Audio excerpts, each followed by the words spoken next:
안녕하십니까 여러분. 2주차 행복한 삶 수업 시작하도록 하겠습니다. 지난주에 서울대 행복연구소의 최인철 교수의 행복론을 살펴보았고, 그에 대한 이제 비판을 이렇게 해보았고, 오늘 이제 그 부분을 좀 더 이제 마무리를 하고, 다음 주제로 넘어가도록 하겠습니다. 지난주에 계속, doing good, being good, 이 말이 이제 계속 있었는데, 도대체 무슨 말인가, 이제 살펴봤었죠. 이제 이 최인철 교수의 행복론에서는 doing good,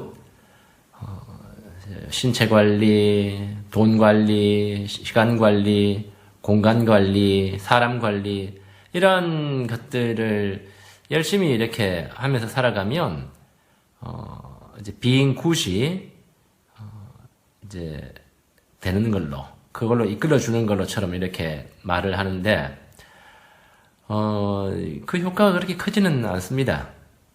현대 산업사회에서, 선진국에서 많은 사람들이 먹고 살만한 나라들이니까, 이제 못 사는 나라보다는 그런 것들을 훨씬 잘하고 살아가죠. 서구 사회가 여태껏 그런 doing good의 삶의 방식에 의해서 움직여온 사회고, 실제로 경제적으로는 윤택하게 살아갑니다. 복지도 잘 돼 있고, 물론 이번 코로나19 사태로 인해 가지고 허점들이 많이 드러났죠. 공공의료라든지 이런 것들 너무 안 돼 있고 이런 것들이 드러났지만, 아무튼 이 doing good의 삶의 방식에 의해서 선진국을 이룬 것이 사실이기는 합니다.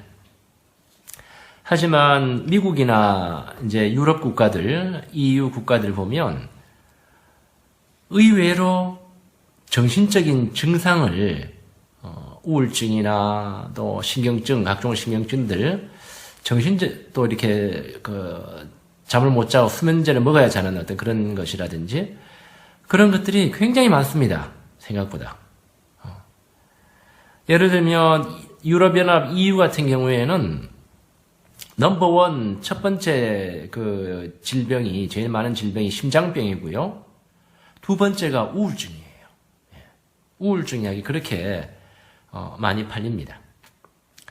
서구 사회에서는 타이레놀이라든지 아스피린이라든지 이런 진통제 계통, 어떤 신경증을 이렇게 잡아주기 위한 그런 진통제 계통이 제일 많이 팔리는 약이고, 또 심리 분야라든지 상담 이런 부분이 발달되어 있는 이유는 뭔가 하면 그만큼 많기 때문에 그래요. 그런 것들을, 정신적인 문제를 앓고 있는 사람들이 많기 때문에 그렇습니다. 그래서 doing good을 열심히 하면 being good의 삶으로 넘어갈 것처럼 말하지만, 그거는 사실 그렇게 DIY, do it yourself, 그러한 매뉴얼처럼 그렇게 쉽게 그렇게 되지는 않습니다. 자, 그리고 이제 이 최인철 교수가 행복은 영혼이 살아 숨쉬는 것이다, 이렇게 강의에 이야기했는데 정말 멋진 말이에요. 100% 공감합니다. 그건 너무너무 멋있는 말이에요. 행복은 영혼이 살아 숨쉬는 거예요. 영혼이 살아 숨쉬어야 행복감이 느껴져요. 그래서 이제 이 최인철 교수가 영혼이 살아 숨쉬게 하기 위해서는 3가지 영양소가 필요하다라고 이야기하면서 자유의 상태, 혹은 자발성의 상태, 두 번째 유능함의 상태, 좋은 관계를 맺는 이 3가지를 영혼이 살아 숨쉬기 위한 조건으로 이야기합니다. 사람이 자기가 하고 싶은 거를 해야 기쁨이 있는 거지, 우리 삶이 그냥 억지로 해야만 되는 거, 의무감에서 해야만 되는 것으로 가득 차 있으면 영혼이 빈곤하게 되는 거죠. 영혼이 숨을 못 쉬고 숨 막히게 되는 거죠. 그 다음에 어떤 유능함, 내 자신이 어떤 일을 성취하고 뭐를 해내는 데서 오는 어떤 기쁨, 이런 것을 말하는 거죠. 늘 열등감 속에 있으면 이제 사람이 기쁨이 없다라는 것을 말하는 거고요. 좋은 관계를 맺는 거, 이거 두말할 것도 없죠. 예, 좋은 인간관계들 속에 있다라는 거, 우리 영혼을 살아 숨쉬게 만듭니다. 자, 이런 내용들은 다 우리가 공감할 수 있는 내용이에요. 근데 이제 영혼이 살아 숨쉬게 하는 방법을 doing good, 뭐 쉽게 말해서 열심히 살자, 몸을 열심히 움직여서 돈도 열심히 벌고 경험도 많이 하고 여행도 많이 다니고 이렇게 그 doing good에 두는 것에는 크게 이제 공감이 덜 갑니다. 제 개인적인 견해로는요. 여러분들은 거기에 뭐 전적으로 공감할 수도 있고요. 판단은 여러분들 자유죠. 예. 그러나 저는 이제 저번 시간에 말씀드린 것처럼 조금 이제 좀 결여된 관점에 대해서 보충하는 입장에서 이제 비판을 한다고 그랬었죠. 그리고 이제 최인철 교수는 행복한 삶은 어떤 관심의 대상이 늘 있을 때, 내가 뭔가 관심을 가지고 집중할 수 있는 어떤 그런 대상이 있을 때 행복하고, 그리고 그런 대상을 항상 두고 오랫동안 유지할 수 있는 상태라고 이렇게 이야기합니다. 그래서 어떤 몇 년 동안 치열하게 목표를 세워놓고 매일매일 관심을 가지고 이렇게 추진하고 있는 어떤 목표, 프로젝트가 있는 상태, 그런 상태가 행복한 상태라고 이야기합니다. 그것도 맞는 말입니다. 맞는 말이지만 조금 이제 서구 산업사회에 이렇게 바쁘게 살아가는 사람들의 어떤 심리를 좀 반영하는 느낌도 있긴 있습니다. 이 말이 이제 상당히 옳은 말이기는 한데, 여기서 이제 조금 생각해 봐야 될 면은 뭔가 하면, 관심을 가지고 추진하고 있는 목표, 프로젝트, 그것이 과연 내 영혼이 진정으로 원하는 것인가? 아니면 내 이기적인 욕망이 원하는 것인가? 이거를 잘 살펴봐야 돼요. 얼마나 많은 사람들이 행복에 대한 헛된 환상을 가지고 삶의 목표 또 삶의 프로젝트를 추진하고 있는지 모릅니다.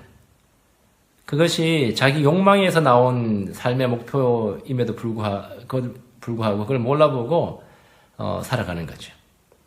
그래서 내 영혼이 살아 숨쉬는 것이 행복한 삶이라 그랬잖아요. 그러면 내 영혼이 진정으로 원하는 것 알아보는 것은요, 절대로 쉬운 일이 아닙니다. 그거는 대단한 눈뜸, 자각이 필요한 거예요. 내 자신이 열린 눈으로, 깨인 눈으로 볼 수 있을 때만 내 영혼이 원하는 것이 뭔지를 알지. 또 그렇게 되기 위해서는 내가 늘 욕망하고 갈망하는 그 뿌리를 뽑아야 돼요.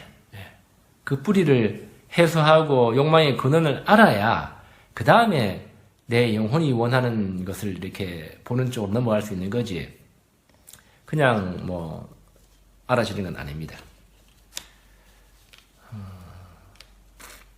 그래서 많은 사람들이 자신의 영혼의 상태를 살펴보지도 않고 소유지향적인 세상의 법칙이 제시하는 대로 많이 가지고 많이 누리고 많은 권력을 잡고 많은 명예를 누리고 그런 소유지향적인 삶을 살아가고 있습니다. 그러면서 이제 그것이 행복을 추구하는 삶이라고 잘못 알고 있는 거죠. 자, 최인철 교수는 행복을 지나치게 심리화하는 것을 경계한다고 그러지만 자신의 영혼의 상태, 마음을 건강하게 가꾸어 놓지 않은 사람이 하는 모든 doing good, 삶의 목표, 삶의 프로젝트는 사실 진정한 행복과는 반대 방향으로 움직여가는 삶이 될 수 있습니다. 영혼이 살아 숨쉬는 것이 아니고 영혼을 질식시키고 영혼을 말라 비틀어 가게 만드는 방향으로 살아갈 수가 있어요. 그래서 최인철 교수는 행복을 지나치게 심리하는 것을 경계한다 그러지만 사실은 doing good을 잘하기 위해서라도 being good, 내 영혼의 상태를 정리를 잘 해놓은 것이 정말 필요해요. 영혼의 상태를 잘 정리한다라는 것은 뭐 이건 또 다른 큰 주제이기 때문에 앞으로 차차 이제 우리 이 과목을 공부해가면서 조금씩 이야기를 나누도록 하는 것이 좋겠고요. 그 다음에 이제 이 being good, 참된 나 자신이 되는 것이라고 이야기했죠. 참된 나 자신이 되는 것. 자신의 마음을 잘 살피고 관리하는 것. 이것이 과연 어떤 건지, 이것도 물론 이제 과목이 진행돼 가면서 계속 할 거지만, 오늘 조금 간단하게 이야기해보면, 이런 자기의 마음을 살피고 수양한다라는 것이 무슨 어떤 수련소에 들어가서 절에 들어가서 수도원에 들어가서 가만히 들어앉아 가지고 명상이나 하고 앉아 있는 것, 그런 걸로 착각하면 안 됩니다. 그런 것을 의미하는 것이 아니에요.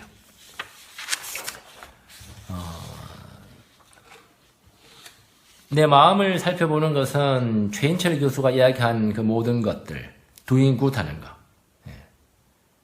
신체 관리, 돈 관리, 시간 관리, 공간 관리, 사람 관리, 그 모든 것을 열심히 하면서, doing good을 열심히 하면서 그때에만 살펴볼 수 있어요, 사실은. 어디 절간에 들어가서 가만히 명상하면서 내 마음을 들여다볼 수 있는 것이 아닙니다.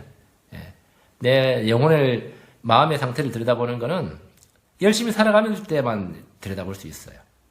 물론 열심히 살아가면서 거기에만 정신이 팔려 있는 것이 아니고 내 마음을 보려고 노력할 때 이제 가능한 일이긴 하지만요.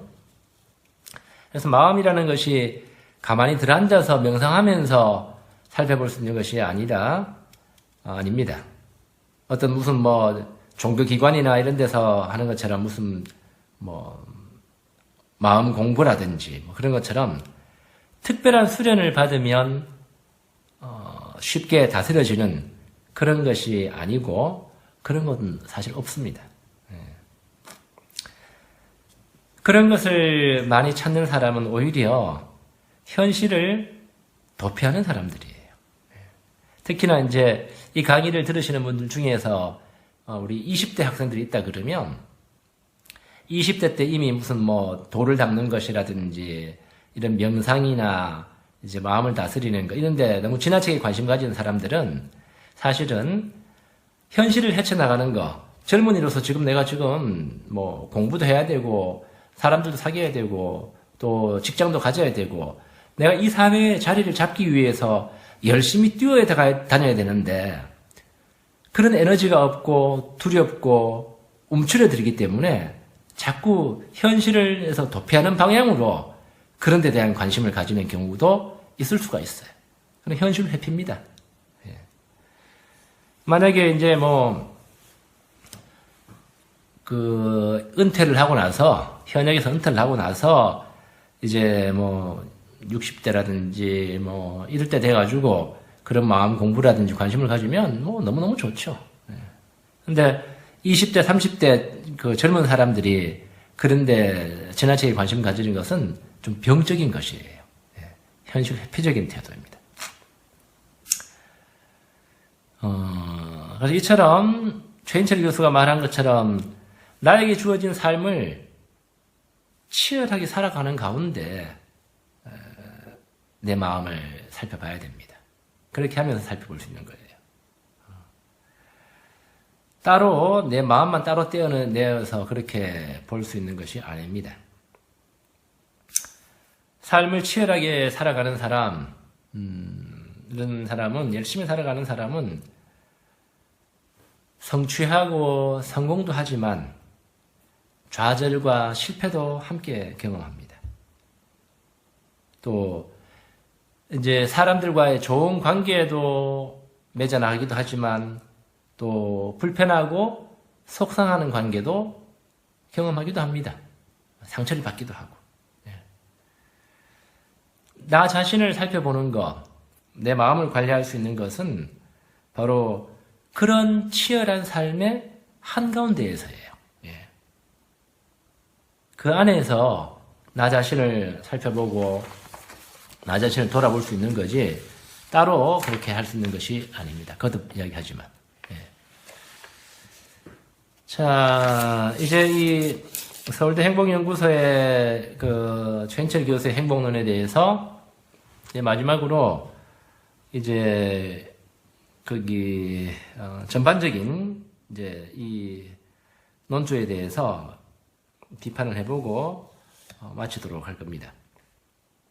첫 번째, 최인철 교수의 이 행복론이 말하는 대부분의 내용은 행복한 삶을 살기 위해서 꼭 필요한 말들입니다. 예. 어느 것 하나라도 버릴 것이 없는 누구나 공감할 수 있는 내용들이에요. 거기에는 저도 이제 비판을 가하지만 100% 동의를 합니다. 그런데 이제 행복에로 나아가기 위한 그러한 접근 방법이 지나치게 미국의 실용주의 철학이 배어져 있다는 것을 이제 말씀드렸죠. 그래서 미국의 실용주의 철학이 배어 있는 전형적인 행복론이다. 이렇게 이제 말할 수가 있겠어요. 물론 이것은 이제 제 주관적인 가치 판단이에요. 그렇게 생각 안 할 수도 있는 거죠. 예. 그래서 최인철 교수 자신이 미국에서 공부한 사람이고 최인철 교수의 논점은 결국 이제 성실하게 돈을 많이 벌어라. 그 돈을 소유물을 자꾸 사들이는데 쓰지 말고 많은 경험을 하는데 써라. 이것입니다. 미국의 청교도 정신적인 어떤 그러한 바탕을 두어가지고 정직하게, 가능하면 정직하게 성실하게 돈을 많이 벌되 그것을 이제 잘 쓰라는 거죠. 이제 이 말들이 이제 뭐 틀린 말은 아니지만 결국에는 이 선진국 미국의 중산층들에게 적합한 행복관이다라는 느낌을 이제 많이 받습니다. 사실 서민들의 입장에서는, 가난한 사람들의 입장에서는 그렇게 최인철 교수님이 말하는 것처럼 그렇게 다 관리해가면서 돈 벌어가면서 여행해가면서 그렇게 살 여유가 없습니다, 사실은. 아무리 노력해도. 지구상의 대부분의 사람들이 이 수준에 미달되는 사람이에요. 미국의 중산층의 그 경제 수준에 미달되는 사람들입니다. 또 이런 실용주의적인 관점에서 행복을 추구하는 이제 북미나 유럽의 그런 선진국 국가들에는 많은 사람들이 우울증이나 수면제 같은 그런 신경증 약을 복용하고 살아가고 있다라는 사실은 좀 아이러니컬한 거죠. 그렇게 행복을 위해서 doing good 하는 그러한 그 나라들에서 왜 그렇게 정신적인 문제들이 많이 발생하나 우리가 자문해 볼 수 있는 거죠. 또 한 가지는 우리 인생, 우리들의 삶의 어떤 대부분을 차지하는 것이 뭘까요? 고통이죠. 삶의 고통입니다. 우리 삶은 늘 행복하고 즐겁고 유쾌했으면 좋겠는데 그런 순간은 잠깐 한 번씩 뭐 오면 좋겠지만 오기도 하지만 오고 거의 대부분의 삶은 어떻게 보면 고통과 시련으로 많이 가득 차 있다고 이렇게 볼 수 있습니다. 그래서 이러한 우리 삶의 많은 부분을 차지하는 삶의 재료라고 할까요? 이 삶의 고통을 좀 의미 있게 승화시키는 방법.